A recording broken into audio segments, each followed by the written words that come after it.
ഈ നല്ലൊരു സമയം നമുക്കിങ്ങനെ കിട്ടിയതിനായിട്ട് ഞാനും ദൈവത്തെ സ്തുതിക്കുന്നു. ആ, നമുക്ക് ഒരുമിച്ച് ദൈവത്തെ കേൾക്കാം. ദൈവം നമ്മെ അനുഗ്രഹിക്കുമാറാകട്ടെ. ഞാൻ പണ്ട് പറയാറുള്ള പോലെ ഞാനൊരു ഗിഫ്റ്റഡ് പ്രീച്ചർ അല്ല. അതുകൊണ്ട് ആ, നമുക്ക് ഞാൻ എൻ്റെ മനസ്സിലുള്ള ചില ചിന്തകൾ പറയാം. അപ്പോൾ നിങ്ങൾക്ക് സംശയമൊക്കെ ഉണ്ടെങ്കിൽ ചോദിക്കാം. നമുക്ക് അങ്ങനെ ഒരു ആത്മാവിൽ പണിയപ്പെടാം. എന്തിൻ്റെയും അടിസ്ഥാനപരമായിട്ട് പറഞ്ഞാൽ നമ്മളിലൊരു പണി നടക്കുക എന്നുള്ളതാണ് പ്രധാനപ്പെട്ട കാര്യം. നമ്മൾ ആ പണി എന്ന് പറയുന്നത് പരിശുദ്ധാത്മാവ് നമ്മുടെ ഉള്ളിൽ വചനത്തിന്റെ കേൾവിയാലൊക്കെ നടക്കുന്ന ഒരു കാര്യമാണ്. അപ്പൊ ഈ ആദ്യം തന്നെ ദൈവം വചനം സംസാരിച്ചപ്പം അല്ലെങ്കിൽ ഭൂമിയോട് സംസാരിച്ചപ്പം പാഴും ശൂന്യമായി കിടന്ന ഭൂമിയിൽ ഒരു വേർതിരിവുണ്ടായി. വെളിച്ചവും ഇരുളും വേർതിരിഞ്ഞു, വിധാനങ്ങൾ വേർതിരിഞ്ഞു, വെള്ളം ഒരു സ്ഥലത്ത് കൂടി, അങ്ങനെ ഒരു ഒരു വേർതിരിവ് എപ്പോഴും ഉണ്ടാവും. അപ്പൊ ദൈവത്തിന്റെ വചനമാണ് നമ്മുടെ ഹൃദയത്തോട് സംസാരിക്കുന്നതെങ്കിൽ, അല്ലെങ്കിൽ നമ്മൾ ആത്മാവിന്റെ ചെവി കൊണ്ടാണ് നമ്മൾ കേൾക്കുന്നതെങ്കിൽ നമ്മുടെ ഹൃദയത്തിൽ വേർതിരിവുകൾ സംഭവിച്ചുകൊണ്ടിരിക്കും. വേർതിരിവ് എന്ന് പറഞ്ഞാൽ സെപ്പറേഷൻ. ഈ പുരോഹിതന്മാരോട് പഴയ നിയമത്തിൽ പറഞ്ഞപ്പം എൻ്റെ ജനത്തിന് ശുദ്ധിയും അശുദ്ധിയും തമ്മിലുള്ള വ്യത്യാസം മനസ്സിലാക്കി കൊടുക്കാൻ പറയുന്നുണ്ട്. അതുപോലെ തന്നെ എന്തിനെയാണ് ദൈവം വിശുദ്ധിയായിട്ട് കരുതുന്നത്, എന്തിനെയാണ് മനുഷ്യൻ വിശുദ്ധിയായിട്ട് കരുതുന്നത്, അത് നമ്മൾ തിരിച്ചറിഞ്ഞെങ്കിൽ മാത്രമേ ഉള്ളൂ നമ്മുടെ ഉള്ളിൽ വേർതിരിവിന് വേണ്ടി നമുക്ക് നമ്മളെ തന്നെ ഏൽപ്പിച്ചു കൊടുക്കാനായിട്ട് പറ്റത്തുള്ളൂ. അപ്പൊ ഇന്നത്തെ നമ്മുടെ ദൈവവചനത്തിന്റെ കേൾവി കൊണ്ട് നമ്മുടെ ജീവിതത്തിൽ നടക്കണമെന്ന് ദൈവം ആഗ്രഹിക്കുന്ന കാര്യം, നമുക്ക് കുറച്ചും കൂടെ ദൈവത്തിന് പ്രസാദമുള്ളത് എന്തെന്ന് ഗ്രഹിച്ചറിഞ്ഞുകൊള്ളുവീൻ എന്ന് പറയുന്നുണ്ട്. അപ്പൊ നമുക്ക് ഒരു ഗ്രാഹ്യം, ഉള്ളിലെ ചെവി കൊണ്ടുള്ള ഒരു ഗ്രാഹ്യമാണ് നമുക്ക് കേൾക്കേണ്ടത്. നമുക്ക് പുറമേയുള്ള ചെവിയിൽ അത് മധുരം അല്ലെങ്കിൽ പോലും ആത്മാവിന്റെ ചെവിയിൽ നമുക്കത് കിട്ടുകയാണെങ്കിൽ നമ്മുടെ ഉള്ളിൽ ജീവനും ചൈതന്യവും വേർതിരിവും ദൈവഹിതത്തെക്കുറിച്ചുള്ള ബോധ്യവും നമ്മുടെ ഉള്ളിൽ ഉണ്ടാകും. ഞാൻ ഇന്ന് എൻ്റെ ഹൃദയത്തിൽ പറയാനായിട്ട് ആഗ്രഹിക്കുന്ന ഒരു ചെറുതായിട്ടുള്ള കാര്യം എന്താണെന്ന് ചോദിച്ചാൽ, ഈ പഴയ നിയമത്തിൽ പുതിയ നിയമത്തിൽ നമ്മൾ വായിക്കുമ്പോൾ, വെളിപാട് പുസ്തകത്തിൽ വായിക്കുമ്പോൾ 7 സഭകൾക്ക് എഴുതുമ്പോൾ അവിടെ കോമൺ ആയിരിക്കുന്ന ഒരു സംഗതി നിങ്ങൾ ശ്രദ്ധിച്ചിട്ടുണ്ടോ? അത് ഞാൻ ഒന്ന് രണ്ട് കാര്യങ്ങളൊക്കെ വായിക്കാം. രണ്ടാമത്തെ അധ്യായത്തിലാണല്ലോ തുടങ്ങുന്നത്. എഫെസ്യസിലെ സഭയോടാണ് പറയുന്നത്. എഫെസ്യസിലെ സഭയോട് പറയുമ്പോൾ അവിടെ ചില കാര്യങ്ങൾ ഓരോ സഭയോട് പറയുമ്പോൾ ആ സഭയിലുള്ള കുറവുകൾ പറയുന്നുണ്ട്. അത് കഴിഞ്ഞേച്ചും ലാസ്റ്റിൽ 7-ാം വാക്യം നമ്മൾ ഒന്ന് എടുത്തു നോക്കിയേ. അവിടെ എഴുതിയിരിക്കുന്നത് എന്താണ്? എൻ്റെ അവസാന ഭാഗം, ജയിക്കുന്നവന് ഞാൻ ദൈവത്തിന്റെ പർദേശയിലുള്ള ജീവന്റെ ഫലം തിന്മാൻ കൊടുക്കും.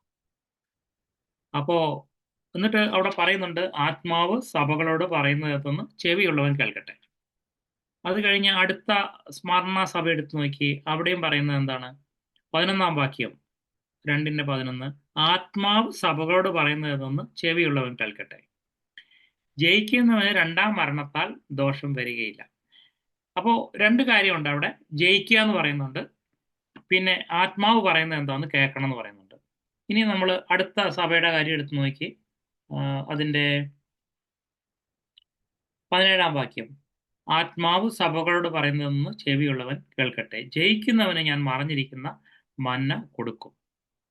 അത് മാത്രമല്ല, ഞാൻ അവന് വെള്ളക്കല്ലും ലഭിക്കുന്നവനല്ലാതെ ആരും അറിയാത്തതും ആ കല്ലിന്മേൽ എഴുതിയിരിക്കുന്നതുമായ പുതിയൊരു പേരും കൊടുക്കും.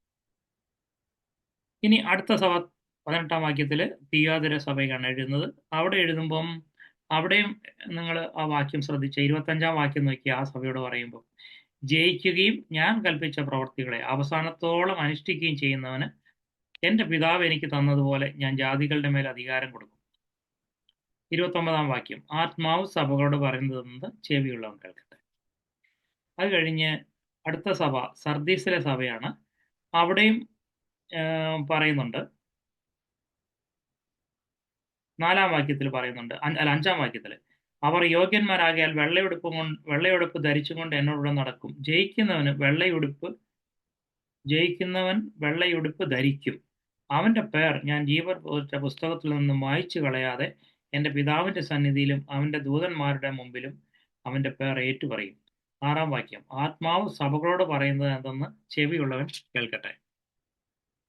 അടുത്ത ഫിലദൽഫിയയിലെ സഭയാണ്. അതിനോട് പറയുമ്പോഴും 12-ാം വാക്യം 3:12, ജയിക്കുന്നവന് ഞാൻ എൻ്റെ ദൈവത്തിൻ്റെ ആലയത്തിലെ ഒരു തൂണാക്കും,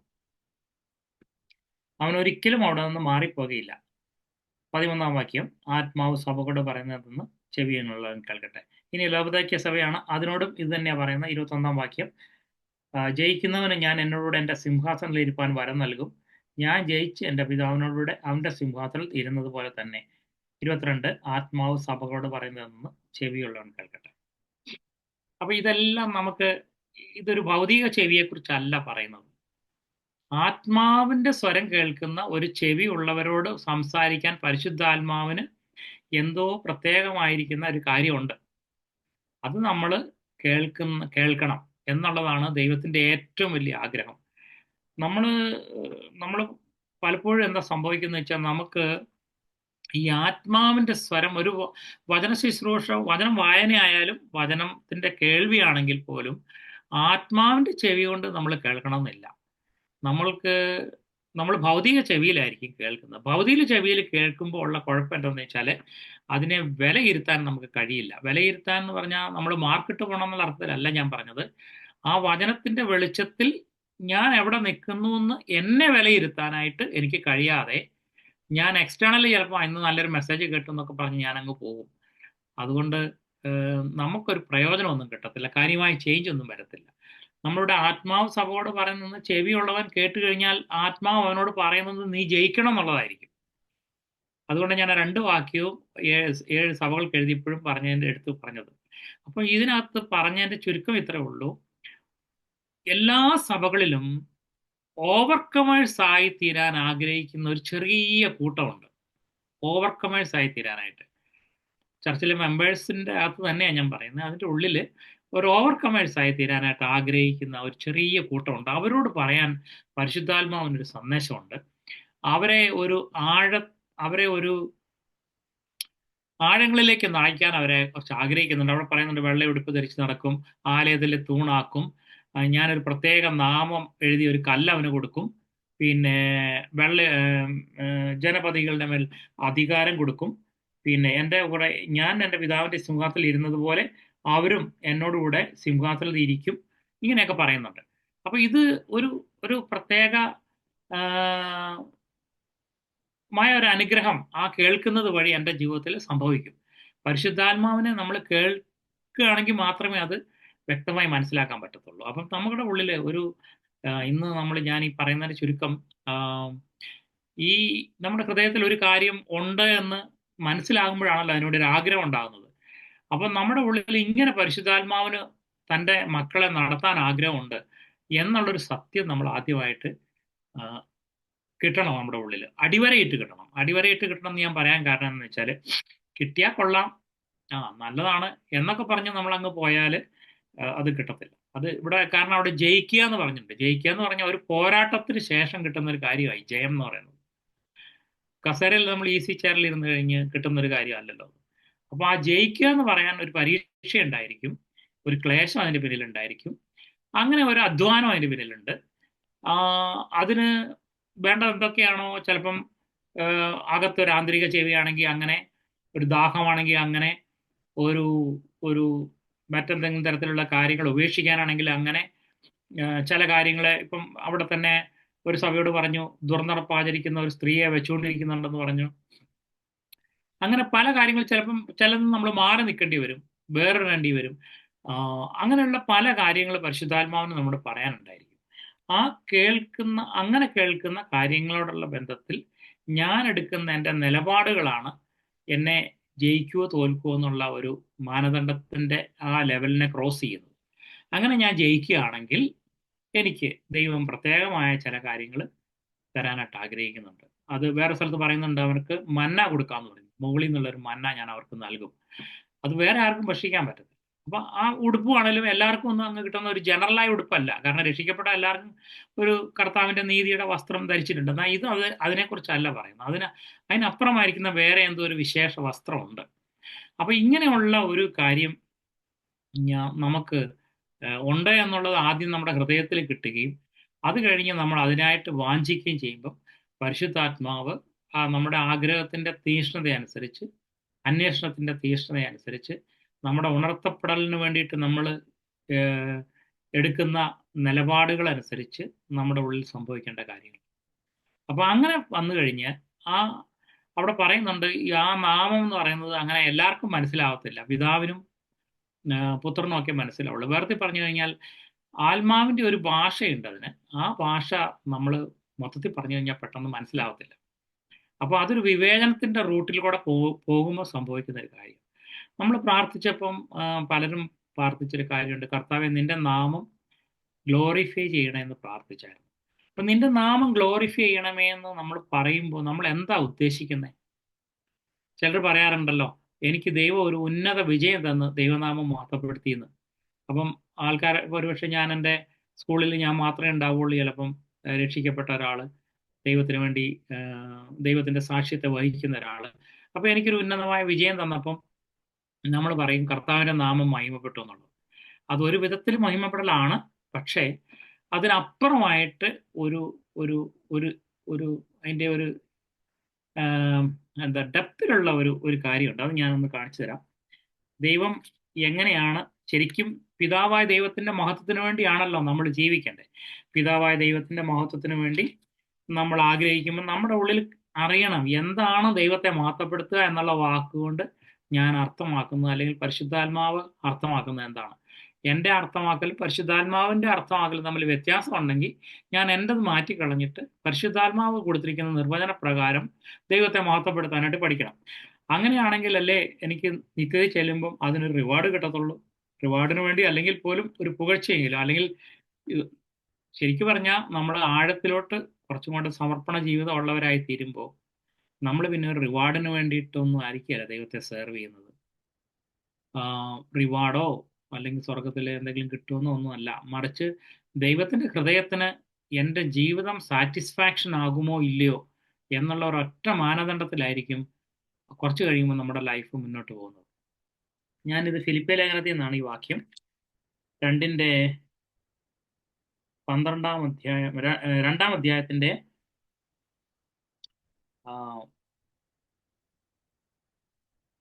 11-ഉം 10-ഉം 11-ഉം നമുക്കറിയാവുന്ന വാക്യമാണ് എങ്കിലും, അങ്ങനെ യേശുവിൻ്റെ നാമത്തിങ്കൽ സ്വർലോകരുടെയും ഭൂലോകരുടെയും അധോലോകരുടെയും മുഴങ്കാലൊക്കെ മടങ്ങുകയും എല്ലാ നാവും യേശുക്രിസ്തു കർത്താവ് എന്ന് പിതാവായ ദൈവത്തിൻ്റെ മഹത്വത്തിനായി ഏറ്റുപറയുകയും ചെയ്യേണ്ടി വരും.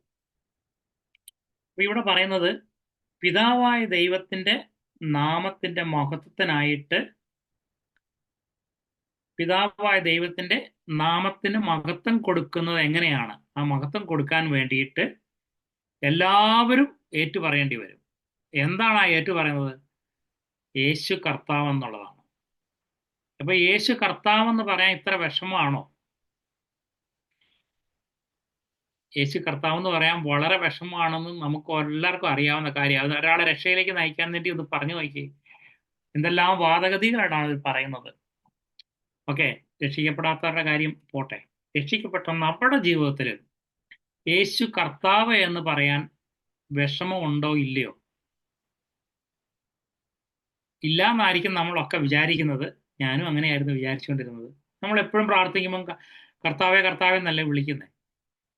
പക്ഷെ അതിന് വേറൊരു അർത്ഥമുണ്ട്, ആഴത്തിലൊരർത്ഥമുണ്ട്. അതായത് എന്നെ ഇപ്പം ദൈവം നിയമിച്ചാക്കിയ സാഹചര്യത്തിങ്കൽ ഇത് ദൈവത്താൽ ആക്കപ്പെട്ടു എന്നും കർത്താവായ യേശു ക്രിസ്തുവിൻ്റെ കർത്തൃത്വത്തിലാണ് ഇത് സംഭവിച്ചതെന്നും എൻ്റെ ഹൃദയത്തിൻ്റെ ആഴത്തിൽ നിന്ന് എനിക്ക് പറയണമെങ്കിൽ അത് പരിശുദ്ധാത്മാവ് വേണം. അപ്പൊ ഇവിടെ പരിശുദ്ധാത്മാവ് ഇല്ലാതെ തന്നെ അവർ കണ്ണാലെ കണ്ടു, ഇപ്പൊ ദൈവം ആരാന്നൊക്കെ മനസ്സിലായിട്ട് അവര് പിതാവായ ദൈവത്തിന്റെ മഹത്വത്തിന് വേണ്ടി യേശു കർത്താവെന്ന് പറഞ്ഞിട്ട് അവരെ കുറിച്ച് ഉദ്ദേശിച്ചിരിക്കുന്ന സ്ഥലം, അല്ലെങ്കിൽ അവർക്ക് ശിക്ഷാവിധിയാവുള്ളെങ്കിൽ അവർ നരകത്തിലേക്ക് പോകും, ജീവനുള്ളവരാണെങ്കിൽ അവർ സ്വർഗത്തിലേക്ക് പോകും. അപ്പം അവിടെ ഞാൻ ഉദ്ദേശിച്ച കാര്യം ഈ വാ കൊണ്ട് ഇങ്ങനെ ജസ്റ്റ് കർത്താവെന്ന് പറയില്ല, അതെല്ലാവരും പറഞ്ഞേ മതിയാവും എന്നാണ് പറഞ്ഞിരിക്കുന്നത്. എല്ലാവരും, അധോലോകരും എല്ലാ മനുഷ്യരും പറഞ്ഞു മതിയാവും. അതൊരു ആക്ഷരികമാണ്. പക്ഷെ നമ്മൾ യേശു കർത്താവ് എന്ന് പറയുമ്പോൾ ആത്മാവിലാണ് പറയേണ്ടത്. അതിൻ്റെ അർത്ഥം ഇതാണ്: പരിശുദ്ധാത്മാവിൻ്റെ സഹായത്തോടെ ഇപ്പോൾ എന്നെ ആക്കി വച്ചിരിക്കുന്ന പ്രത്യേക സാഹചര്യത്തിന്മേൽ ദൈവത്തിന് പരമാധികാരം ഉണ്ടെന്ന് ഏറ്റുപറയണമെങ്കിൽ എനിക്ക് പരിശുദ്ധാത്മാവിൻ്റെ സഹായമില്ലാതെ പറ്റുകയില്ല. പരിശുദ്ധാത്മാവിൻ്റെ സഹായമില്ലാതെ നമുക്ക് ആർക്കും അത് ചെയ്യാനായിട്ട് പറ്റത്തില്ല. അങ്ങനെ ചെയ്യുന്ന ഒരാള് ദൈവത്തെ, പിതാവായ ദൈവത്തിന് കർത്താവായ യേശുക്രിസ്തു മുഖാന്തരം മഹത്വം കരയറ്റുന്ന ഒരു വ്യക്തിയായിരിക്കും. നമുക്കറിയാമല്ലോ, നമുക്ക് ഹൃദയത്തിനകത്ത് ഏറ്റവും കൂടുതൽ ഇഷ്ടമുള്ള എന്തോ ചെയ്യുന്നു അവരായിരിക്കും നമുക്ക് ഏറ്റവും കൂടുതൽ നമ്മുടെ ഹൃദയത്തിന് സന്തോഷം തരുന്നത്. ഞാൻ കഴിഞ്ഞ ദിവസം ജോലിയിലായിരുന്നപ്പം ഒരു പ്രായമുള്ള സ്ത്രീയുടെ ആദ്യത്തെ ഡയാലിസിസ് ആയിരുന്നു. കണ്ടിട്ട് അദ്ദേഹം ഒരു നല്ലൊരു പ്ലസന്റ് ആയ സ്ത്രീ ആയിരുന്നു, അങ്ങനെ ടെൻഷൻ ഒന്നുമില്ല. അതുകൊണ്ട് ഞാൻ അവരോട് ചോദിച്ചു, നിങ്ങൾ രക്ഷിക്കപ്പെട്ടതാണോ? ഞാൻ പറഞ്ഞു രക്ഷിക്കപ്പെട്ടതാണ്.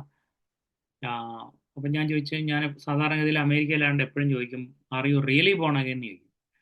അപ്പോൾ അവർ പറഞ്ഞു റിയലി ബോൺ അഗൈൻ ആണെന്ന് ചിരിച്ചുകൊണ്ട് പറഞ്ഞു. അപ്പോൾ എനിക്ക് മനസ്സിലായി അവർ ശരിക്കും ബോൺ അഗൈൻ. ഞാൻ ചോദിച്ചതിൻ്റെ അർത്ഥം അവർക്കും മനസ്സിലായി എന്നുള്ളത്.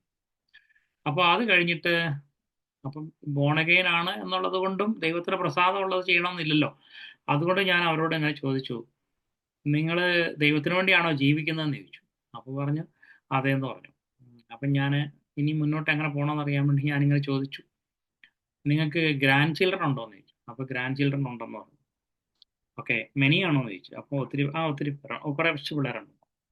അപ്പോൾ അവരൊക്കെ നിങ്ങളുടെ ബർത്ത്ഡേക്ക് പ്രസൻറ്റ് കൊണ്ടുവരുമെന്ന് ചോദിച്ചു. ഇപ്പം നമ്മുടെ നാട്ടിലൊന്നും ഇതില്ല. ഇവിടെ എല്ലാവർക്കും ബർത്ത്ഡേ ഒക്കെ വലിയ കാര്യമാണ്. അത് വല്യമ്മയുടെ ആണെങ്കിലും കൊള്ളാം, അമ്മയുടെ ആയാലും കൊള്ളാം, ഒക്കെ എല്ലാവർക്കും അപ്പൻ്റെ ആണെങ്കിലും കൊടുക്കും. പിന്നെ ബർത്ത്ഡേക്ക് എന്തെങ്കിലും ഗിഫ്റ്റ് ഒക്കെ വാങ്ങി, പ്രത്യേകിച്ച് ഗ്രാൻഡ് ചിൽഡ്രൻസ് ഒക്കെ കൊടുക്കും. അപ്പോൾ അങ്ങനെ നിങ്ങൾക്ക് എന്തെങ്കിലുമൊക്കെ അത് ഗിഫ്റ്റ് തരാറുണ്ടോ എന്ന് ചോദിച്ചു. അപ്പോൾ തരാറുണ്ടെന്ന് പറഞ്ഞു. അപ്പം ഞാൻ ചോദിച്ചു, അതിൽ ആരാണ് നിങ്ങളുടെ ഹൃദയത്തിന് ഏറ്റവും കൂടുതൽ സന്തോഷം തരുന്ന ഗിഫ്റ്റ് തരുന്നതെന്ന് ചോദിച്ചു. അപ്പോൾ അവരൊന്നും മറുപടി പറഞ്ഞില്ല. അപ്പം ഞാൻ അവരോട് പറഞ്ഞു ഇങ്ങനെ പറഞ്ഞു, നിങ്ങളത് തീർച്ചയായിട്ടും വില നോക്കിയിട്ടല്ല തീരുമാനിക്കുന്നത്, മറിച്ച് നിങ്ങളുടെ ഹൃദയത്തിൽ എന്താ ഒരാവശ്യമുണ്ട്. ഒരു പ്രത്യേക കാര്യം എനിക്ക് കിട്ടിയാൽ കൊള്ളായിരുന്നു, അല്ലെങ്കിൽ ഒരു ഊന്നുവടി കിട്ടിയാൽ കൊള്ളായിരുന്നു. ഈ ഊന്നുവടി ആയിരിക്കും ചിലപ്പോൾ ഒരു ഗ്രാൻഡ് ചൈൽഡ് ഗിഫ്റ്റായിട്ട് കൊണ്ടുവന്നതെങ്കിൽ നിങ്ങളുടെ ജീവിതത്തിൽ നിങ്ങൾക്ക് ഹൃദയത്തിന് ഏറ്റവും കൂടുതൽ സന്തോഷം തന്നത് ആ ഊന്നുവടിയാണ്. അപ്പോൾ അതുപോലെ അപ്പോൾ ആ ചൈൽഡ്, അപ്പോൾ അവരെന്നോട് പറഞ്ഞു അത് ശരിയാന്ന് പറഞ്ഞു. അപ്പോൾ അത്രയും പറഞ്ഞു കഴിഞ്ഞപ്പോൾ അവർക്ക് മനസ്സിലായി സംഗതി ഞാൻ പറഞ്ഞ എന്താ. അപ്പോൾ അതെങ്ങനെ, ഞാൻ ചോദിച്ചു അതെങ്ങനെയാണ് ആ കുട്ടിക്ക് മനസ്സിലായെന്ന് ചോദിച്ചു. അപ്പോൾ അവരൊന്നും മിണ്ടിയില്ല. അപ്പം ഞാൻ തന്നെ മറുപടി പറഞ്ഞു, നിങ്ങളുടെ ഹൃദയത്തെ വായിച്ചെടുത്തത് കൊണ്ടാണ് ആ കുട്ടി അതിന് ചേർന്ന് എൻ്റെ ഗ്രാൻഡ്മയ്ക്ക് എന്താണ് ആവശ്യമുള്ളതെന്ന് മനസ്സിലാക്കി അത് അങ്ങനെ ഒരു ഗിഫ്റ്റ് കൊണ്ടുവന്നു. അല്ലാണ്ട് ചുമ്മാ ഒരു ഗിഫ്റ്റ് അങ്ങോട്ട് കൊണ്ടുവന്ന് കൊടുത്തേക്കാം, ഓക്കെ കിടക്കട്ടെ എന്ന് വിചാരിച്ച് അങ്ങനെ കൊടുത്താൽ വേണ്ടി വന്ന ഇതിനേക്കാളും 10 ഇരട്ടി വിലയുള്ളൊരു സാധനം കൊടുത്താൽ പോലും അത് അവരുടെ ഹൃദയത്തിന് ചിലപ്പോൾ പ്രയോജനമാകണമെന്നില്ല. ഇത് ലൈഫിൽ പ്രയോജനപ്പെട്ട സാധനം കിട്ടിയപ്പോൾ അതെങ്ങനെ സാധിച്ചു എന്ന് ചോദിച്ചാൽ, അടുത്തറിഞ്ഞപ്പോൾ ഗ്രാൻഡ്മയുടെ ഒരു നീഡ് എങ്ങനെയെങ്കിലും ഒപ്പിയെടുത്തിട്ടുണ്ടാവും. ഗ്രാൻഡ്മ പറഞ്ഞു കാണുകയില്ല, പക്ഷെ മനസ്സിലാക്കിയെടുത്തു. അങ്ങനെ മനസ്സിലാക്കിയെടുത്തിട്ട് അതിന് പ്രകാരം പ്രതികരിച്ചു. നമ്മുടെ ക്രിസ്ത്യ ജീവിതം ദൈവത്തിൻ്റെ ഹൃദയത്തിന് സാറ്റിസ്ഫാക്ഷൻ ഉള്ള ഒന്നാകണമെങ്കിൽ നമ്മൾ ദൈവത്തിൻ്റെ ഹൃദയത്തെ റീഡ് ചെയ്യാനായിട്ട് തുടങ്ങണം. ദൈവത്തിൻ്റെ ഹൃദയത്തെ വായിച്ചെടുത്തിട്ട് അതിൽ നിന്ന് അവന് പ്രസാദമുള്ളതിനെ കൊടുക്കുമ്പോഴാണ് നമ്മുടെ ജീവിതം വാസ്തവത്തിൽ നമ്മളും ധന്യരാകുന്നത്, ദൈവവും നമ്മളെ കിട്ടിയത് വഴി സാറ്റിസ്ഫൈഡ് ആയിത്തീരുന്നു. അപ്പോൾ ഇവിടെ പറഞ്ഞത് യേശു കർത്താവെന്ന് ഹൃദയം കൊണ്ട് ദൈവത്തിൻ്റെ മഹത്വത്തിനായി ഏറ്റുപറയുന്നതാണ്. അപ്പം നമ്മൾ കർത്താവെന്ന് വായ് കൊണ്ട് ഏറ്റുപറയാനായിട്ട് ഓരോ സാഹചര്യങ്ങളിലും നമ്മൾ ജനറലി പ്രാർത്ഥിക്കുമ്പോൾ രാവിലെ എഴുന്നേറ്റ് പറയുന്നതല്ല ഞാൻ ഉദ്ദേശിച്ചത്. നമ്മൾ പോകുന്ന വഴിക്ക് പെട്ടെന്ന് തന്നെ അപ്രതീക്ഷിതമായിട്ടൊരു സഡൻ ബ്രേക്ക് ഇട്ട ഒരാൾ മുമ്പിൽ വന്നു. സഡൻ ബ്രേക്ക് ഇട്ടപ്പോൾ ചെറുതായിട്ടൊന്ന് ഉരസി കഴിഞ്ഞിട്ട് ബ്രേക്ക് ഇട്ട് നമ്മൾ ഒരു വിധത്തിൽ രക്ഷപ്പെടുത്തി ബ്രേക്ക് ചവിട്ടി നിർത്തിയതും പോരാ, അയാളുടെ വണ്ടിയിൽ വരഞ്ഞെന്നും പറഞ്ഞുകൊണ്ട് അയാൾ നമ്മുടെ നേരെ എന്തെങ്കിലും ഒരു അനാവശ്യം പറഞ്ഞെന്ന് വിചാരിക്കും. ആ സമയത്ത് യേശുവാണ് ഈ സാഹചര്യത്തിൻ്റെ കർത്താവ്, ദൈവം അനുവദിച്ചിട്ടാണ് സംഭവിച്ചത് എന്ന് നമ്മുടെ ഹൃദയത്തിൽ നിന്നും ആത്മാർത്ഥമായിട്ടും പറയാൻ പറ്റുകയാണെങ്കിൽ നമ്മൾ പിതാവായ ദൈവത്തിന് മഹത്വം കൊടുക്കുന്ന ഒരു ലൈഫിലാണ് ആയിരിക്കുന്നത്. ആ സമയം നമ്മളും അവിടെ കയർക്കോ ഇനി അഥവാ ഒന്നും പറയാൻ പറ്റിയില്ലെങ്കിൽ നമ്മുടെ ഉള്ളിൽ അങ്ങനെ തികട്ടി വരുമല്ലോ. ആ വരുന്നത് നമ്മൾ പറഞ്ഞില്ലെന്നേ ഉള്ളൂ. നമ്മൾ രക്ഷിക്കപ്പെട്ടവരൊക്കെ ആയതുകൊണ്ട് നമ്മൾ പറഞ്ഞില്ലെന്നേ ഉള്ളൂ. പക്ഷെ രക്ഷിക്കപ്പെടാത്ത ഒരാളുടെ ജീവിതത്തിൽ പൊങ്ങി വരുന്ന അതേ കാര്യങ്ങൾ തന്നെ നമ്മുടെ വായിലും വന്നു. പക്ഷെ അതേസമയം തിരിച്ച് ആത്മാവിനാൽ നടത്തപ്പെടുമ്പോൾ പരിശുദ്ധാത്മാവ് പെട്ടെന്ന് നമ്മളെ ഓർമ്മപ്പെടുത്തി തരും, ഈ സാഹചര്യം ഞാൻ നിന്നെ പിതാവായ ദൈവത്തിന് മഹത്വം കൊടുക്കാൻ വേണ്ടിയിട്ട് ആക്കി തന്നിരിക്കുന്നതാണ്. നീ ഈ കാര്യത്തിൽ യേശു കർത്താവാണെന്ന് ഹൃദയം കൊണ്ട് ഏറ്റുപറയുക ഈ സാഹചര്യത്തിന്റെ മേൽ. അത് ദൈവം നിയന്ത്രിച്ചിട്ടാണ് സംഭവിച്ചത്, അല്ലാതെ ദൈവം അനുവദിച്ചിട്ടാണ്, ദൈവം അനുവദിച്ചിട്ടാണ് സംഭവിച്ചതെന്ന് ഹൃദയത്തിൽ നിന്ന് ഏറ്റുപറയുകയാണെങ്കിൽ നമ്മൾ പിതാവായ ദൈവത്തിന് യേശുക്രിസ്തു വഴി മഹത്വം കൊടുക്കുന്നവരുടെ കൂട്ടത്തിൽ പെടും. അല്ലെങ്കിൽ നമ്മൾ ജസ്റ്റ് വാഗോട്ട് മാത്രം പറയുന്നവരായി തീരും. നമ്മൾ നേരത്തെ പറഞ്ഞ കാര്യത്തിൽ പറഞ്ഞല്ലോ, ഇങ്ങനെ യേശുവിനെ കർത്താവെന്ന് നടത്തുന്ന ഒരു രീതിയിലായിരിക്കും പരിശുദ്ധാത്മാവ് നമ്മളെ കൊണ്ടുപോകുന്നത്. ഇത് ജോലിയിലുണ്ട്, വീട്ടിലുണ്ട്, കുടുംബ ബന്ധങ്ങളിലുണ്ട്, ആത്മീയ അധികാരങ്ങളോടുള്ള ബന്ധത്തിലുണ്ട്, ഭൗതിക അധികാരങ്ങളോടുള്ള ബന്ധത്തിലുണ്ട്, ധനനഷ്ടങ്ങൾ ലാഭങ്ങളൊക്കെ വരുന്ന സാഹചര്യങ്ങളിലുണ്ട്. ഏത് സാഹചര്യത്തിലാണെങ്കിലും ചിലപ്പോൾ നമ്മുടെ പേര് വിടക്കെന്ന് എണ്ണിയേക്കും, നമ്മൾ നന്മ ചെയ്തെങ്കിലും തിന്മയായിട്ട് അതിനെ ചിത്രീകരിച്ചെന്നിരിക്കും. ആ സാഹചര്യവും ദൈവം അനുവദിച്ചിട്ടാണ് എന്ന് ഹൃദയത്തിൽ നിന്ന് ഏറ്റുപറയാൻ പറ്റുകയാണെങ്കിൽ കർത്താവായ യേശു വഴി പിതാവായ ദൈവത്തിന് നമ്മൾ മഹത്വം കൊടുക്കുന്നവരുടെ കൂട്ടത്തിലായിരിക്കും ആയിരിക്കുന്നത്. ഇവിടെ എഴുതിയിരിക്കുന്ന എല്ലാ നാവും യേശു കർത്താവ് എന്ന് പിതാവായ ദൈവത്തിന്റെ മഹത്വത്തിനായിട്ട് ഏറ്റു പറയും. അപ്പൊ യേശു കർത്താവ് എന്ന് പറയുന്നതിലാണ് പിതാവായ ദൈവത്തിന് മഹത്വം കിട്ടുന്നത്. യേശു എൻ്റെ എല്ലാ സാഹചര്യങ്ങളുടെയും കർത്താവാണെന്ന് ഹൃദയത്തിൽ ഏറ്റു പറയുമ്പോഴാണ് ഞാൻ പിതാവായ ദൈവത്തെ യഥാർത്ഥത്തിൽ മഹത്വപ്പെടുത്തുന്നത്. അപ്പോൾ ആത്മാവ് സഭകളോട് പറയുന്നത് എന്തെന്ന് ചെവിയുള്ളവൻ കേൾക്കുന്നു പറഞ്ഞല്ലോ. അപ്പൊ ആത്മാവ് എന്തായിരിക്കും നമ്മളോടൊക്കെ സംസാരിച്ചുകൊണ്ടിരിക്കുന്നത്? യേശുവിനെ കർത്താവായിട്ട് ഹൃദയത്തിൽ വിശുദ്ധീകരിപ്പീൻ പത്രോസ് പറയുന്നുണ്ട്. പത്രോസിന്റെ ലേഖനത്തിൽ അത് എഴുതിയിട്ടുണ്ട്. അപ്പൊ കർത്താവായിട്ട് ഏറ്റു പറയുന്ന, വേർതിരിക്കുന്ന, സെറ്റപ്പാർട്ട് ചെയ്യുന്ന ഒരു പ്രോസസ്സിൽ ഞാൻ ആയിരിക്കുമ്പോൾ എൻ്റെ ജീവിതത്തിൽ പുതുക്കം ഉണ്ടാവും. അദൃശ്യമായൊരു മന്ന ഞാൻ ഭക്ഷിച്ച് ബലപ്പെട്ടുകൊണ്ടിരിക്കും. എനിക്ക് സന്തോഷത്തിന്റെ ഒരു വെള്ളയുടുപ്പ്, അല്ലെങ്കിൽ ദൈവം എന്താണ്, അതൊരു പ്രത്യേകമായ ഒരു രീതിയിൽ ആത്മാവിൽ ഒരു വളർച്ചയുടെ അനുഭവത്തിലൂടെ നമുക്ക് പോകാനായിട്ട് പറ്റും. അത് നമുക്കറിയാൻ പറ്റും, നമ്മുടെ ഉള്ളിൽ നമുക്കറിയാം നമ്മൾ ദൈവത്തിന്റെ ഒരു വളർച്ചയിലായിരിക്കുന്നു, ജീവന്റെ വളർച്ചയിലായിരിക്കുന്നു എന്ന് നമുക്ക് പറയാൻ പറ്റും. എനിക്ക് എൻ്റെ ചെറുപ്പകാലങ്ങളിൽ എന്നെ വളരെ ആകർഷിച്ച ഒരു പാട്ടുണ്ട്. ഞാൻ കുറച്ച് നാളൊക്കെ ഈ സിലോൺ പെന്തക്കോസ്ത് മിഷനിൽ പോയിട്ടുണ്ടായിരുന്നു. അപ്പം സത്യം അന്വേഷിച്ച് പോയതാണ്. പല ചർച്ചകൾ ഇങ്ങനെ 10-16 ചർച്ച ഞാൻ മാറിയെന്ന് കഴിഞ്ഞ പ്രാവശ്യം പറഞ്ഞതുപോലെ ഈ യഥാർത്ഥ സഭ അന്വേഷിച്ച് പോയതാ കേട്ടോ. ഒരു ജീവനുള്ള ദൈവത്തിന്റെ ശരീരമായി പണിയപ്പെടുന്ന ചർച്ച എവിടെയാന്നുള്ള അന്വേഷിച്ച് പോയത്. അങ്ങനെ പോയി അപ്പോൾ അവിടെ ഒരു പാട്ടുണ്ടായിരുന്നു. ആ പാട്ടിന്റെ തുടക്കം ഇങ്ങനെയാണ്: ജീവജലനദി ഒഴുകുന്നു, ജീവനിൽ നാം ജീവിക്കുന്നു, ഈ നദി സ്വർഗീയ ദിവ്യ നദി, ദൈവസിംഹാസനത്തിൽ നിന്നും ഒഴുകുന്ന നദി എന്ന് പറഞ്ഞു. എനിക്ക് അന്ന് ആ പാട്ട് നല്ല ഒരു ആകർഷണം തോന്നിയെങ്കിൽ അതിന്റെ അർത്ഥമൊന്നും ശരിക്കും അറിയില്ലായിരുന്നു. അപ്പോൾ കുറച്ച് കഴിഞ്ഞ് ഞാൻ അതിനെക്കുറിച്ച് ചിന്തിച്ചു കഴിഞ്ഞ് എനിക്ക് ഉള്ളിൽ അത് ആ പാട്ട് പിന്നെ പിന്നെ ഇങ്ങനെ തികട്ടി വരുമായിരുന്നു. അപ്പം ഞാൻ അത് കഴിഞ്ഞ് എനിക്കതിന് പെട്ടെന്ന് അതിൻ്റെ അർത്ഥം പെടുത്തി കിട്ടി. ദൈവത്തിന്റെ സിംഹാസനത്തിൽ നിന്നും ഇതുവരെയും ഒഴുകപ്പെട്ടിട്ടില്ലാത്ത ഒരു നദി ക്രിസ്തുവിലേക്ക് പുറപ്പെട്ട് ക്രിസ്തുവിലുണ്ടായിരുന്ന, ക്രിസ്തു അവിടെ തന്നെ ആയിരുന്നല്ലോ, പിതാവിൻ്റെ അടുത്തായിരുന്നു, അത് ഭൂമിയിലേക്ക് കൊണ്ടുവരാൻ വേണ്ടി യേശുവിനെ ഭൂമിയിലേക്ക് അയച്ചു. യേശുവിൽ കൂടെ ആ പിതാവിന്റെ സന്നിധിയിൽ നിന്ന് പുറപ്പെടുന്ന പളുങ്ക് നദി, ആ ഒരു ജീവൻ അത് ഒഴുകി അത് നമ്മുടെ ഇടയിലേക്ക് വന്ന് നമ്മൾ രക്ഷിക്കപ്പെട്ട എല്ലാവരുടെയും ഹൃദയങ്ങളിലൂടെ അതിങ്ങനെ ഒഴുകിക്കൊണ്ടിരിക്കുക. ആ ഒഴുക്കില് അതിനെക്കുറിച്ച് എസെക്കിയേൽ പറയുമ്പോൾ ആ നദി ചെന്നിടത്തൊക്കെയും ചലിക്കുന്ന പ്രാണികൾ ഉണ്ടായിരുന്നു എന്ന് പറയുന്നു.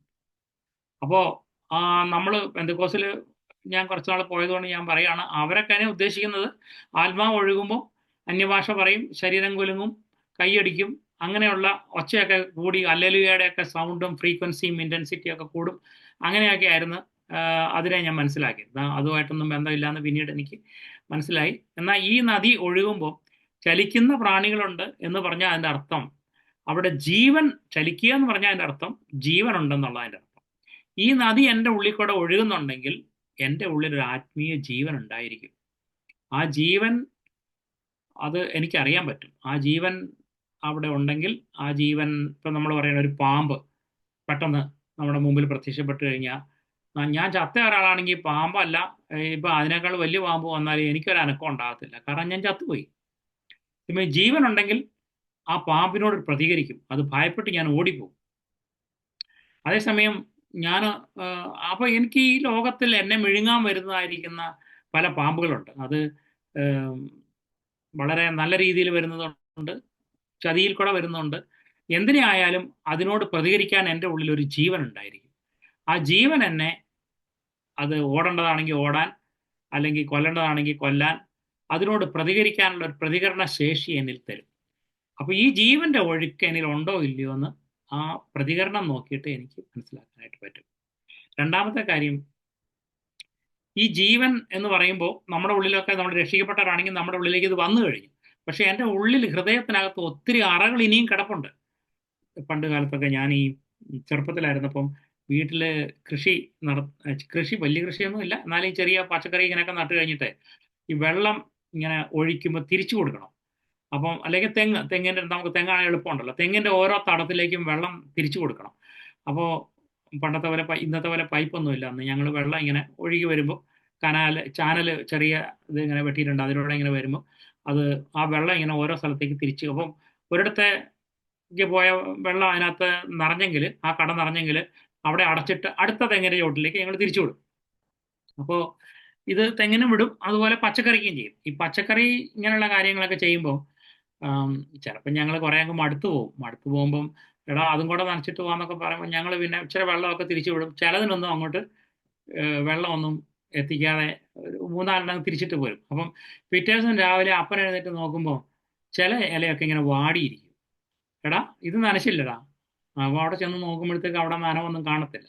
അപ്പോൾ വേഗം ഒന്ന് പിടിക്കും. വെറുതെ പറഞ്ഞു കഴിഞ്ഞാൽ ഈ വെള്ളം ഒഴുകുന്നുണ്ടോ ഇല്ലയോ എന്ന് പെട്ടെന്ന് അപ്പന് തിരിച്ചറിയാൻ പറ്റിയതുപോലെ നമ്മുടെ ഹൃദയത്തെ നമ്മൾ വീക്ഷിച്ചാൽ നമുക്കറിയാം നമ്മുടെ ഉള്ളിൽ ജീവന്റെ ഒഴുക്ക്, ആ നദി അതിലെ ഒഴുകുന്നുണ്ടോ ഇല്ലയോ, ഹൃദയത്തിന്റെ ഏതെല്ലാം അറകളിലൂടെ ഒഴുകി പോകുന്നുണ്ട് എന്നറിയാം. അവിടെ ഒരു പച്ചപ്പുണ്ടാവും, അവിടെ ഒരു ദാഹം ഉണ്ടായിരിക്കും, അവിടെ ഒരു ദൈവത്തിന് വേണ്ടിയുള്ള അഭിനിവേശം ഉണ്ടായിരിക്കും, അവിടെ കർത്താവിൻ്റെ പ്രസാദമുള്ളതെന്നും തിരിച്ചറിയുന്ന ഒരു ആത്മാവിൻ്റെ ഒരു ഇടപെടൽ ഉണ്ടായിരിക്കും.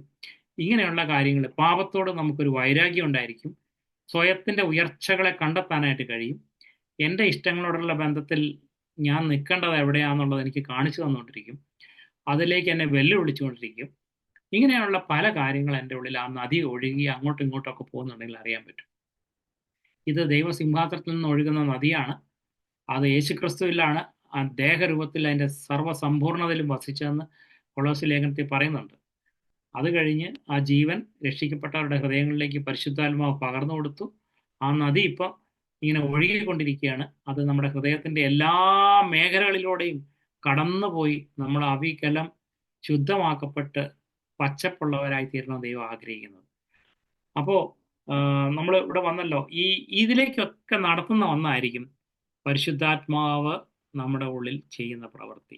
ഇങ്ങനെ അതിന് കേട്ട് വിധേയപ്പെടുന്ന ഒരാളോട് സംസാരിക്കാൻ ദൈവത്തിൻ്റെ ഒരു പ്രത്യേക സന്ദേശമുണ്ട്.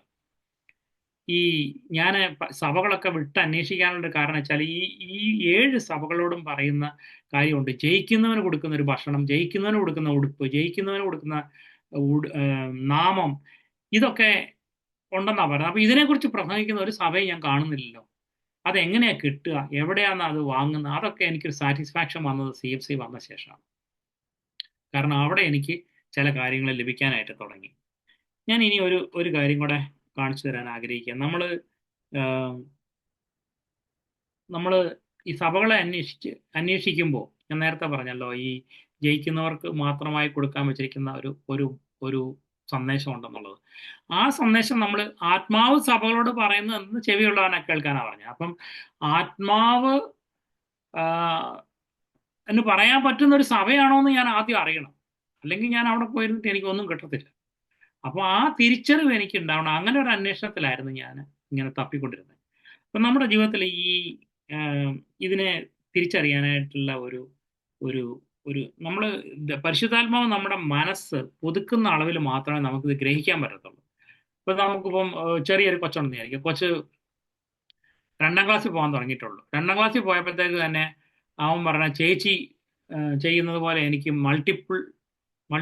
ഗുണനം പഠിക്കണം, അതുപോലെ ഹരിക്കണം, ഈ ഹരണവും പഠിക്കണം എന്ന് പറഞ്ഞു. പക്ഷേ ഇതുവരെ പ്ലസും മൈനസും പഠിച്ചിട്ടില്ല. പ്ലസും മൈനസും പഠിക്കാത്ത കുട്ടിക്ക് എങ്ങനെയാണ് മൾട്ടിപ്ലിക്കേഷനും ഹരണവും ഒക്കെ പഠിക്കാൻ പറ്റുന്നത്? അത് പറഞ്ഞാൽ മനസ്സിലാകത്തില്ല. അപ്പം നമ്മൾ ആദ്യം പഠിക്കേണ്ടത് ഗുണനവും അല്ല സോറി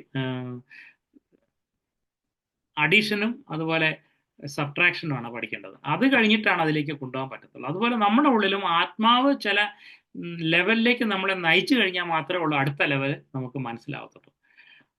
ഇനി ഒരു ആൾജിബ്ര അതിന്റെ മൂത്തൊരു കൊച്ചുണ്ടെന്ന് വിചാരിച്ചു, അവൻ നോക്കുമ്പോൾ ഉണ്ടാവും ആൾജിബ്ര A+B ഹോൾ സ്ക്വയർ സമം ആ ഫോർമുലയൊക്കെ A²+2AB+, അതെല്ലാം എഴുതി വെക്കുന്നുണ്ട്. അപ്പൊ അത് കണ്ടപ്പോൾ അതുപോലെ എനിക്ക് കണക്ക് ചെയ്യണമെന്ന് പറയുക കൊച്ച്. ആ കൊച്ചിനെ നമുക്ക് എങ്ങനെ അത് കണക്കാന്ന് പോലും ചിലപ്പോൾ ആ കൊച്ചു സമ്മതിക്കില്ല. അപ്പൊ നമുക്ക് അത് ഇംഗ്ലീഷാന്ന് പറയും. അപ്പൊ അതുപോലെ നമ്മുടെ ലൈഫിൽ നമുക്ക് ആ ഒരു മനസ്സിന്റെ പുതുക്കത്തിൽ മാത്രമേ ഉള്ളൂ ദൈവത്തിന്റെ ആഴങ്ങളെ അറിയാനായിട്ടും അതിനോടുള്ള ബന്ധത്തിൽ എൻ്റെ ജീവിതത്തിൽ ഞാൻ എങ്ങനെ ആയിരിക്കണം എന്നുള്ളത് എനിക്ക് തിരിച്ചറിയാനും പറ്റത്തുള്ളൂ. അത് അറിയുന്ന അളവിൽ മാത്രമേ എൻ്റെ ഉള്ളിൽ ഒരു അകത്ത് വളർച്ച നടക്കത്തുള്ളൂ. നമ്മൾ നദിയെക്കുറിച്ച് പറഞ്ഞ ഇനി ഞാൻ ഇതിന് ഇങ്ങനെയുള്ള ഒരു എക്സാമ്പിൾ പറയാൻ വേണ്ടി പോവാണ്. നമ്മുടെ ലോകപരമായ ഒരു അറിവിലൂടെയോ ഭൗതികമായിരിക്കുന്ന ഏതെങ്കിലും ഒരു സെൻസ് വഴിയോ ദൈവത്തിന്റെ ഇടപെടലുകളെയും കാര്യങ്ങളെയും നമുക്ക് തിരിച്ചറിയാൻ പറ്റത്തില്ല. മറിച്ച് അത് ആത്മാവിന്റെ തലങ്ങളെ പറ്റത്തുള്ളൂ. ആത്മാവ് തന്നെ നമ്മുടെ ജീവിതത്തിൽ എന്താ തരാൻ പോകുന്നറിയാം. ആത്മാവ് ചില കാര്യങ്ങളുടെ നമ്മുടെ ഉള്ളിൽ സംസാരിച്ചിട്ട് വിശ്വാസത്തിന്റെ മാർഗത്തിലൂടെയാണ് ഇതിനെ സ്വന്തമാക്കാൻ പറ്റുന്നത്. അപ്പൊ നമ്മുടെ ഉള്ളിൽ വിശ്വാസമാണ് ആദ്യം ജനിപ്പിക്കാൻ ആഗ്രഹിക്കുന്നത്. വിശ്വാസം എന്ന് പറയുമ്പം അതൊരു ആക്റ്റീവ് ഫോം ഓഫ് ഗ്രേസ് ആണ്. എന്ന് വെച്ചാൽ അതൊരു നിഷ്ക്രിയത്വത്തിൽ ഇരിക്കത്തില്ല, അതെന്തെങ്കിലും ചെയ്തുകൊണ്ടിരിക്കും. നേരത്തെ പറഞ്ഞ പോലെ പാമ്പിനെ കണ്ടപ്പം ഞാൻ ഓടി, ഞാൻ ചത്ത ആളല്ലാതുള്ളൂ എന്ന് പറഞ്ഞാൽ ഞാൻ വിശ്വാസമുള്ളൊരു വ്യക്തിയാണെങ്കിൽ എനിക്കത് പാമ്പാന്ന് തിരിച്ചറിയാൻ പറ്റും. എന്ന് പറഞ്ഞ പോലെ ദൈവത്തിന് പ്രസാദമുള്ളത് എന്തെന്ന് എനിക്ക് സെൻസ് തരുന്ന ഒരു സാധനം കൂടിയാണ് പരിശുദ്ധാത്മാവ് എൻ്റെ ഉള്ളിൽ ഒരു പ്രൊഡക്റ്റായിട്ട് തരുന്ന വിശ്വാസം. ഈ വിശ്വാസം എനിക്ക് കിട്ടണമെങ്കിൽ ദൈവത്തിന്റെ ശബ്ദം എൻ്റെ അന്തരാത്മാവിൽ കേൾക്കണം. അന്തരാത്മാവിൽ ഞാൻ കേൾക്കുന്ന അളവിൽ മാത്രമേ എൻ്റെ ഉള്ളിൽ വിശ്വാസം ജനിക്കുകയുള്ളൂ. ആ ഒരു വിശ്വാസത്തിന് മാത്രമേ ലോകത്തെ ജയിക്കാൻ കഴിയുള്ളൂ, ലോകത്തെയും ജഡത്തെയും ഒക്കെ ജയിക്കാനായിട്ട് പറ്റത്തുള്ളൂ. ഇനി അത് വിവേചനം തരുന്ന ഒരു കാര്യം കൂടെയാണ്. വിശ്വാസം വഴിയാണ് നമുക്ക് വിവേചനം തരുന്നത്. വിശ്വാസം നമുക്ക് തോൽക്കാനായിട്ടുള്ള ധൈര്യം തരും. ഇപ്പം നമ്മൾ രണ്ടുപേരും ആർഗ്യുമെന്റ് തരിക, അപ്പം ഞാൻ വിട്ടുകൊടുത്താൽ എന്ത് സംഭവിക്കും? വിട്ടുകൊടുത്താൽ എനിക്ക് കുറച്ച് നഷ്ടമൊക്കെ സംഭവിക്കും. സാധാരണ ഗതിയിൽ അങ്ങനെ, അതുകൊണ്ടാണല്ലോ നമ്മൾ പോരാടുന്നത്. അപ്പം നമ്മൾ വിട്ടുകൊടുക്കാൻ നമ്മൾ മടിക്കുകയാണെങ്കിൽ നമ്മുടെ ഉള്ളിലെ ആത്മാവിലുള്ള ആ മൂല്യനിർണ്ണയത്തിൽ അപാകത വന്നിരിക്കുന്നു. ചെറിയ കുട്ടികൾക്ക് 5 രൂപ കൊടുക്കുകയും ഒരു വർണ്ണക്കടലാസും കൊടുത്തു കഴിഞ്ഞിട്ടുണ്ടെങ്കിൽ ചെറിയ കുഞ്ഞാണെങ്കിൽ അത് ആ മൂല്യം അറിയാത്തതുകൊണ്ട് വർണ്ണക്കടലാസ് വേണ്ടിയായിരിക്കും വഴക്കുണ്ടാക്കുന്നത്.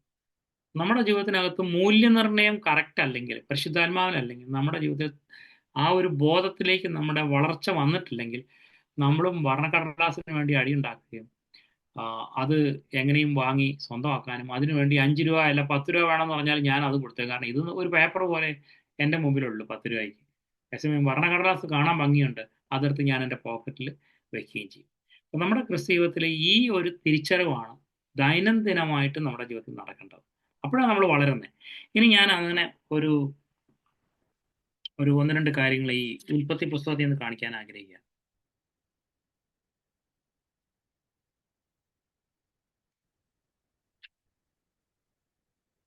16-ാം അധ്യായത്തില്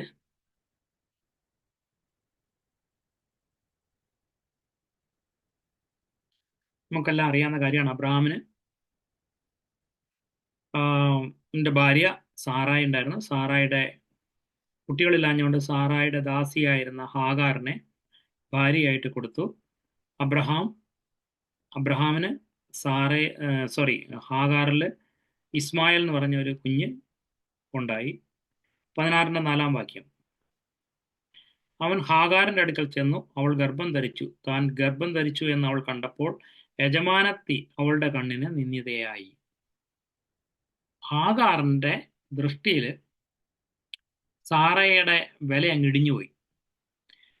അപ്പോൾ അത് കഴിഞ്ഞപ്പോൾ സാറായി അബ്രഹാമിനോട്, എനിക്ക് നീ തന്ന അന്യായത്തിന് അല്ലെങ്കിൽ എനിക്ക് ഭവിച്ച അന്യായത്തിന് നീ ഉത്തരവാദി എന്നിട്ട് പറയുന്നുണ്ട്.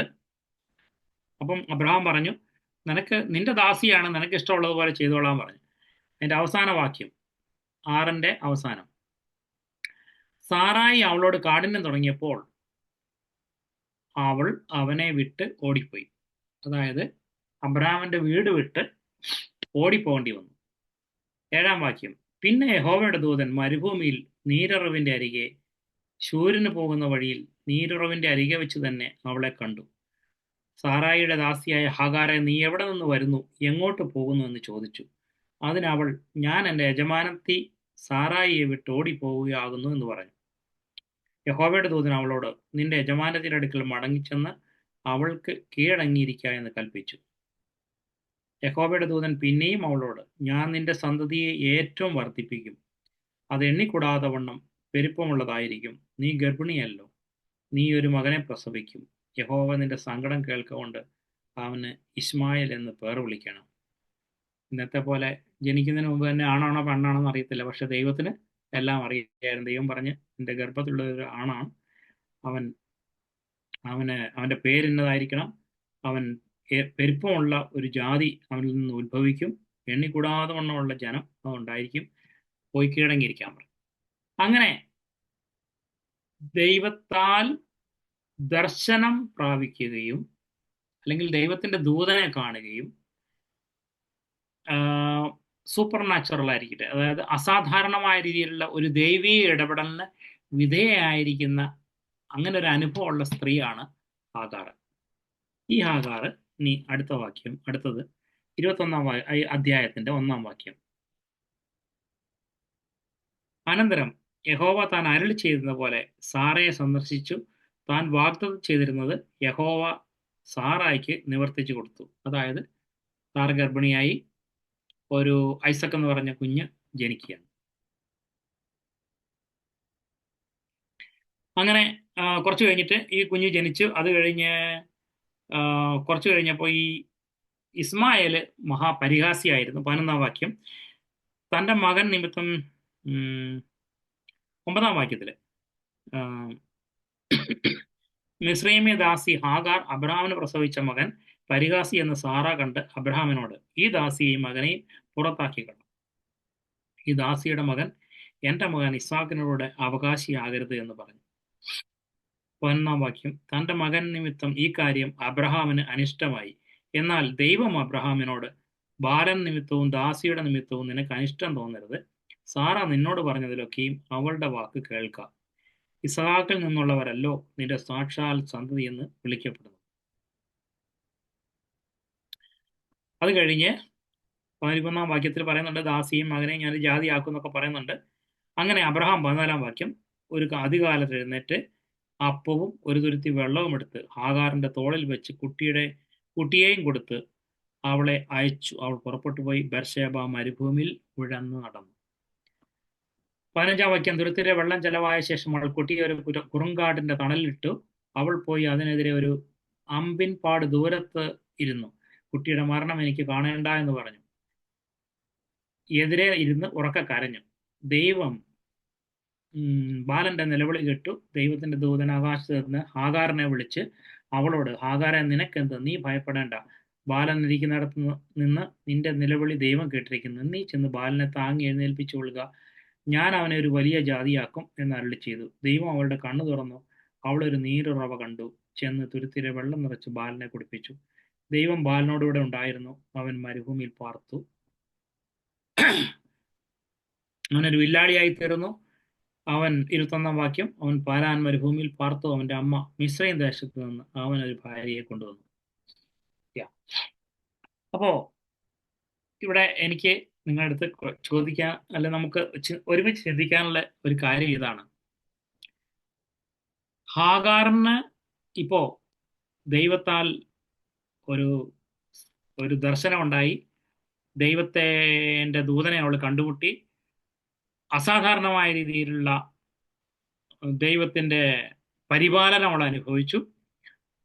സ്വന്തമല്ല, ഇവിടെ പറയുന്നത് ഒരു നീരുറവ കണ്ടു എന്നാണ്. ഞാൻ വിചാരിക്കുന്നത് ആ നീരുറവ അന്നേരം ദൈവം തന്നെ പുറപ്പെടുവിച്ച് ഉണ്ടാക്കി കൊടുത്തതാണ്. കാരണം എന്താണെന്ന് വെച്ചാൽ, ഈ നീരുറവ ഉണ്ടെങ്കിൽ അവിടെ എന്തായാലും പച്ചപ്പുണ്ടാവും, ഇലയൊക്കെ കണ്ടേനെ. അപ്പോൾ ആരായാലും അവിടെ ചെന്ന് നോക്കുമായിരുന്നു. പക്ഷേ ഇവളങ്ങനെയൊന്നും പോയി നോക്കിയില്ലല്ലോ. അപ്പോൾ അത് കാണിച്ചതിൻ്റെ അർത്ഥം അവിടെ അങ്ങനെയൊന്നും ഉണ്ടായിരുന്നില്ല. പെട്ടെന്ന് ഒരു ഉറവ ദൈവം അവിടെ സൃഷ്ടിച്ചതായിരിക്കുമെന്ന് ഞാൻ കരുതുന്നു. എന്തായാലും അവൾ വെള്ളമൊക്കെ കുടിച്ചു. അങ്ങനെ ആയിക്കഴിഞ്ഞ് കുറച്ച് ഇവള് തിരിച്ച് ഇനിയിപ്പോൾ അബ്രാമിൻ്റെ അടുത്തേക്ക് പോകത്തില്ല, അബ്രാമിൻ്റെ അടുത്ത് പോകണില്ല. നമുക്ക് തുടർന്ന് വായിക്കും മനസ്സിലാവും ഈ മിസ്രൈമേദ്യ സ്ത്രീയായ ഭാര്യ, ഇസ്മായിലിന്റെ ഭാര്യ വഴി പിന്നെ കുഞ്ഞുങ്ങൾ ജനിക്കുകയൊക്കെ ചെയ്യുന്നുണ്ട്. 12 കുട്ടികളെ മറ്റുണ്ടാകുന്നുണ്ട്. ആ, അതേസമയം ഇസഹാക്കിനെ ആ സമയത്ത് നോക്കുകയാണെങ്കിൽ ഇസഹാക്കിന് ആകെ 2 കുട്ടികളെ ഉണ്ടാകുന്നുള്ളൂ, യാക്കോബും പിന്നെ ഏശാവും.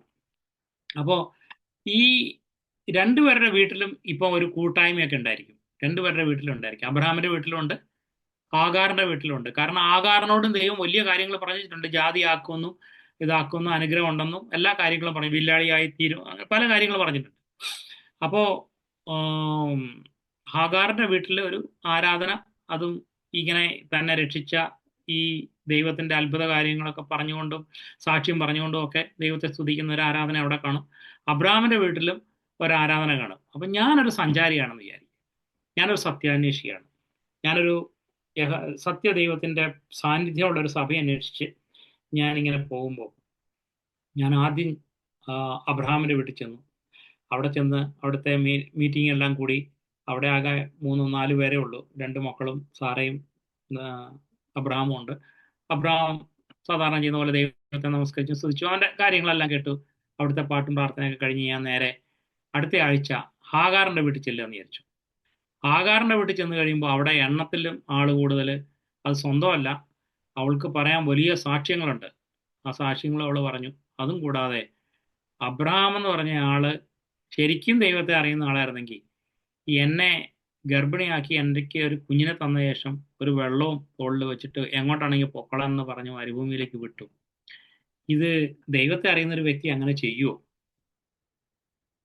അങ്ങനെയൊക്കെ പറയുകയും കൂടെ ചെയ്തു കഴിഞ്ഞാൽ ഞാൻ ആത്മാവിൽ വിവേചനമില്ലാത്ത ഒരു വ്യക്തിയാണെങ്കിൽ എൻ്റെ ശിഷ്ടായുസ് ആകാറിന്റെ ചർച്ചിലായിരിക്കും ഞാൻ കഴിഞ്ഞുകൂടുക. അതേസമയം ആത്മാവിന്റെ തലത്തിൽ കൂടെ കാര്യങ്ങളെ കാണുന്ന ഒരാൾക്ക് മാത്രമേ ദൈവത്താലുള്ള ഒരു തിരിച്ചറിവ് എനിക്ക് ലഭിക്കുകയും ഞാൻ അബ്രഹാമിന്റെ അടുക്കലേക്ക് തന്നെ മടങ്ങിപ്പോയി അവിടെ കൂട്ടായ്മയായിരിക്കുകയും ചെയ്യും.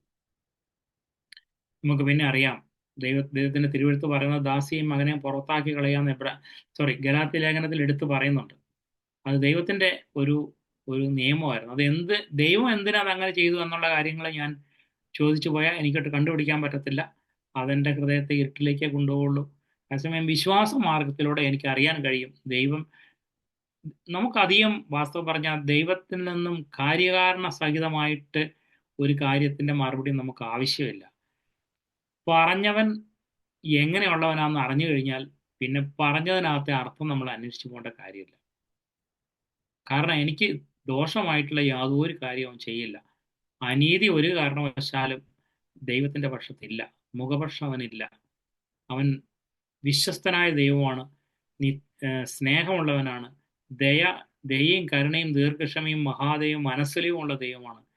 ഇങ്ങനെയുള്ളൊരു ദൈവത്തിന്റെ വായിൽ നിന്ന് പുറപ്പെടുന്ന ഒരു വാക്ക് എനിക്ക് അനീതിയായി തോന്നുന്നെങ്കിൽ ഒരുപക്ഷെ എൻ്റെ കണ്ണിനിൽ ഒരു മഞ്ഞക്കണ്ണാടി കാണുമായിരിക്കാം, അതായിരിക്കും കാരണം എന്ന് പറഞ്ഞ് ഞാൻ എന്നെ തന്നെ താഴ്ത്തുകയും ദൈവത്തിന്റെ സർവാധിപത്യത്തിന് കീഴടങ്ങുകയും ചെയ്യും.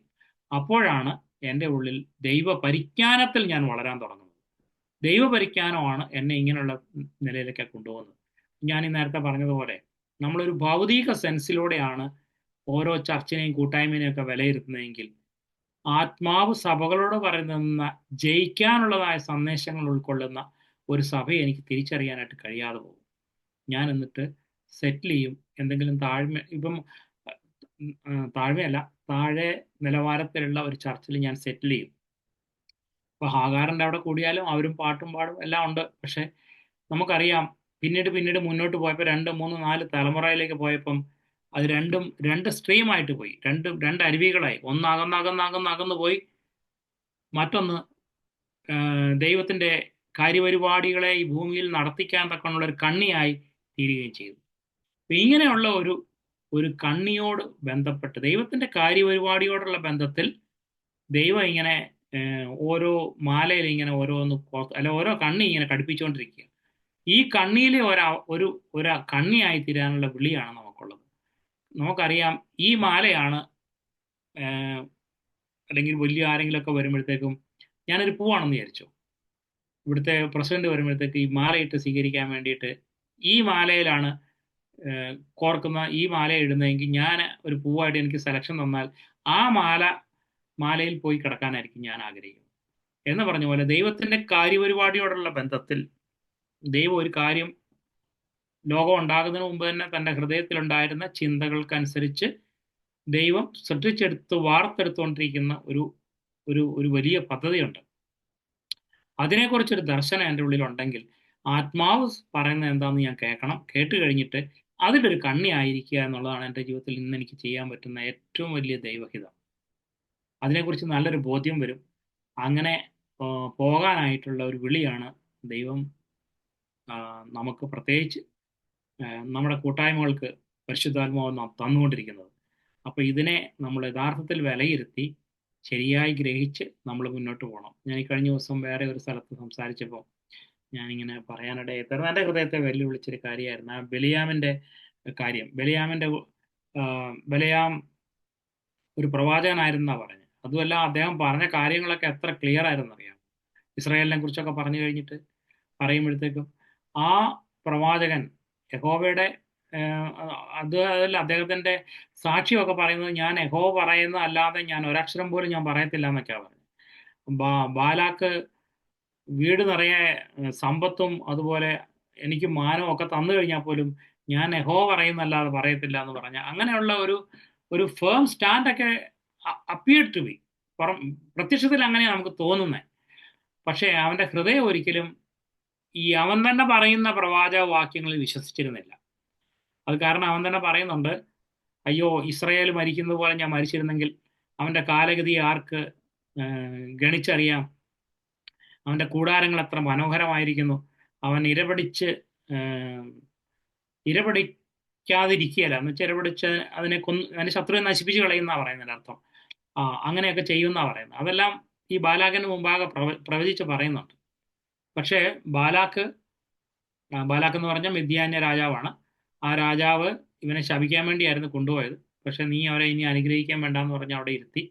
അത് കഴിഞ്ഞ് ഈ പ്രവാചകൻ നമ്മൾ പിന്നെ ആ നമ്പേഴ്സിന്റെ പുസ്തകത്തിൽ കുറച്ചുകൂടെ കഴിയുമ്പം നമ്മൾ കാണുന്നുണ്ട്, അവൻ പിന്നീട് വർഷങ്ങൾക്ക് ശേഷം മിദ്യാന്യരും ഇസ്രായേലും തമ്മിൽ യുദ്ധം ഉണ്ടായപ്പോൾ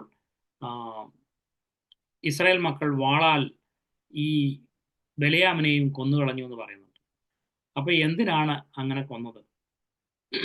എന്തിനാണ് അങ്ങനെ അവൻ കൊന്നെന്നുള്ളതിനേക്കാൾ ഇങ്ങനെ പറയാം, എന്ത് സാഹചര്യത്താലാണ് അവൻ കൊല്ലപ്പെടാനിടയായത്? ഞാൻ ഇങ്ങനെ കരുതുന്നു, ഇസ്രായേലെ നിന്റെ കൂടാരങ്ങൾ പോലെ എൻ്റെ കൂടാരങ്ങളായിരുന്നേ കൊള്ളായിരുന്നു എന്നൊക്കെ പറഞ്ഞ ആളാണ്.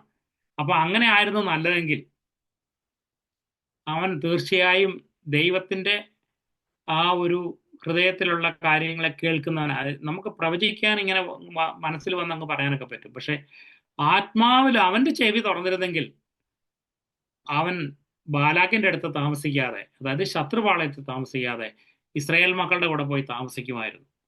കാരണം അവന് വ്യക്തമായി അവൻ പ്രവചിച്ചതാണ് ഭാവിയിൽ ഇങ്ങനെ വരാൻ പോകുന്നതെന്ന്. എന്നിട്ട് ആ വരാൻ പോകുന്ന ദൈവഹിതത്തിനെതിരായിട്ട് അവൻ ചില തന്ത്രങ്ങളൊക്കെ മിദ്യാന്യ പ്രഭുക്കന്മാർക്ക് പറഞ്ഞു കൊടുത്തു. അതായത് വിഗ്രഹാർപ്പിതം ഭക്ഷിക്കാൻ, പിന്നെ സ്ത്രീകളോട് മലിനപ്പെടാനായിട്ടുള്ള സാഹചര്യം ഉണ്ടാക്കി. ഇങ്ങനെയുള്ള കാര്യങ്ങളൊക്കെ സൃഷ്ടിച്ചിട്ട് അവനെ വഴിതെറ്റിക്കാൻ, ഇസ്രായേൽ മക്കളെ വഴിതെറ്റിക്കാനായിട്ട് പറഞ്ഞു കൊടുത്ത പ്രവാചകനാണ്. അപ്പം പ്രവചിച്ചതൊരു കാര്യം, രഹസ്യത്തിൽ ചെവിയിൽ പറഞ്ഞു കൊടുത്തത് വേറൊരു കാര്യം. ഇങ്ങനെ കൂടെ പറയാം, ശുശ്രൂഷ വേറൊന്ന്, തൻ്റെ ആന്തരിക നടപ്പ് വേറൊരു വഴിയിലുമായിരുന്നു. രണ്ടും രണ്ട് ദശയിലേക്കായിരുന്നു. അപ്പം നമ്മളിങ്ങനെ ആവരുത്. കർത്താവിന് ജയിക്കുന്നവരോട് പറയാനുള്ള നിർദ്ദേശമുണ്ട്. നമ്മളും ഈ ഒരു ആത്മാവിൻ്റെ സ്വരത്തെ കേട്ട് നമുക്ക് മുന്നോട്ട് പോകാനായിട്ട് ദൈവം നമ്മെ സഹായിക്കട്ടെ. അതിനു വേണ്ടിയിട്ട് നമുക്ക് വിവേചനത്തിൻ്റെ ആത്മാവിനെ അധികമായിട്ട് തരട്ടെ. ബുദ്ധിഹീനരാകാതെ ദൈവത്തിൻ്റെ ഹിതം ഇന്നതെന്ന് തിരിച്ചറിഞ്ഞുകൊള്ളുകയും അങ്ങനെ നമ്മൾ വളരാൻ ദൈവം നമ്മെ സഹായിക്കട്ടെ. ഞാൻ എൻ്റെ വാക്കുകൾ ഞാനിവിടെ നിർത്തുകയാണ്. ഞാനായ സ്വർഗീയ പിതാവേ, ഞങ്ങൾക്ക് തന്ന ഈ നല്ല സമയത്തിനായിട്ട് സ്തുതിക്കുന്ന കർത്താവേ, അവിടുത്തെ മക്കളായിരിക്കുന്ന ഞങ്ങൾ അങ്ങയുടെ ഹിതം തിരിച്ചറിഞ്ഞ് സുബോധത്തിലും ജ്ഞാനത്തിലും വിവേകത്തിലും പരിശുദ്ധാത്മാവിൻ്റെ നിറവിലും അവിടുത്തെ ആത്മാവിൻ്റെ നടത്തിപ്പിലും ആയിരിക്കണമെന്ന് അങ്ങ് പ്രത്യേകിച്ച് ആഗ്രഹിക്കുന്നുണ്ടല്ലോ കർത്താവേ.